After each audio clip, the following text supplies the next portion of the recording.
কারোর সাথে কম্পেয়ার করবেন না। ও এ প্লাস পাইছে, ও সফল হয়েছে, ওর চাকচিক্য, ওইটা দেখেই হ্যাপি হবেন না। এই চাকচিক্যটাই তার পুরো লাইফ না। মানুষ যেটা শেয়ার করে ফেসবুকে, এটা হচ্ছে রিল। লাইফের কি রিল বুঝেন তো না?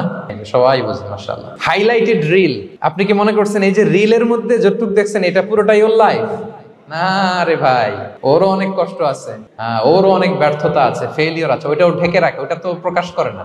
দেখবেন আমরা ফেসবুকে ছবি শেয়ার দিলে কি করি? সবচেয়ে ভালো ছবিটা খুঁজি, হাসি দেওয়া, স্মাইলিং ফেস, স্মার্ট লাগতেছে, সুন্দর পিকচার হয়েছে, এটা দেই। কারণ আমি যে হ্যাপি এটা দেখাইতে চাই আমি সবাই, ঠিক কিনা?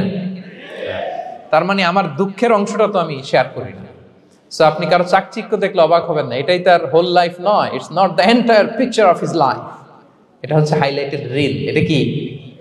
সবাই বলেন এটা কি? সো কখনো কম্পিট করবেন না অন্যের সাথে। তাহলে কার সাথে কম্পিট করবেন? Compete with yourself. নিজের সাথে কম্পিট করুন, নিজের সাথে কম্পিট করুন।